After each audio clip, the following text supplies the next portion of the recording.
baut kecil. Di tengah samudra ada sebuah kapal pesiar yang terapung-apung. Kapal besar tersebut bersama ribuan baut di dalamnya berusaha untuk bertahan. Ketika ada ombak yang menerjang kapal tersebut, ada sebuah baut yang terancam untuk lepas. Baut itu adalah baut kecil yang menahan lempengan-lempengan baja di lambung kapal. Ketika ombak terus menerjang, baut kecil ini hampir terlepas, tetapi baut-baut besar yang lain menyemangati baut kecil ini. Baut kecil, ayo bertahanlah, jangan sampai lepas. Kalau kamu lepas, maka semua baut termasuk kami akan lepas semua. Baut yang lain berkata, iya baut kecil, kamu harus kuat.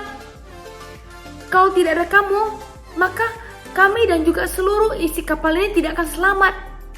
Yang lain menyemangati juga, iya baut kecil, ayo kamu harus bertahan. Kamu penting untuk keselamatan kami dan seisi kapal ini. Baut kecil ini yang hampir tidak bisa bertahan, namun karena disemangati oleh baut-baut yang lain, maka ia bertahan dan akhirnya kapal itu pun tidak hancur dan terus bertahan sampai ke daratan. Adik-adik pernah nggak sih merasa bahwa saya ini bisa apa sih? Saya ini kecil, saya ini tidak berguna. Apakah saya bisa berarti bagi orang lain? Saya mungkin cuma bisa ini. Apakah artinya untuk orang lain? Ada teman saya bisa A, B, C, D, tapi saya cuma bisa hal yang kecil aja yang semua orang lain bisa lakukan. Saya tidak berguna, saya tidak ada artinya apa-apa. Yesaya pasal 60 ayat 22 berkata, yang paling kecil akan menjadi kaum yang besar, dan yang paling lemah akan menjadi bangsa yang kuat. Mungkin adik-adik di sini ada yang merasa rendah diri, cuma bisa satu bakat. Mungkin cuma bisa membersihkan rumah, tapi tidak pandai menggambar, tidak pandai bermain musik, dan lain sebagainya. Dan akhirnya merasa bahwa orang lain jauh lebih hebat, dan diri sendiri ini tidak ada hebat-hebatnya. Adik-adik, di mata Tuhan, tidak ada orang yang sama sekali tidak berharga. Kita semua diciptakan Tuhan baik adanya.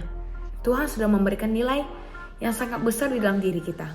Meskipun kita adalah orang yang terkecil, tapi kita punya tugas yang sangat besar. Mungkin dari bakat kita yang kecil itu pun bisa menjadi berkat bagi banyak orang. Seperti sebuah kapal pesiar tadi. Apakah kalau misalnya kehilangan satu baut kecil, itu tidak apa-apa? Tidak. Kapal tersebut kalau kehilangan satu baut kecil saja, semuanya akan hancur. Semuanya akan longgar dan terlepas satu persatu. Demikian satu baut kecil itu sangat berharga bagi sebuah kapal yang sangat besar. Apalagi kita ini sangat berharga. Dimanapun kita berada, kita ini adalah anak-anak Tuhan yang bernilai dan berharga. Meskipun kita mungkin cuma punya satu talenta, Tuhan bisa memakai talenta kita dengan secara luar biasa, menjadi berkat bagi banyak orang. Jadi adik-adik yang merasa rendah diri, jangan rendah diri ya.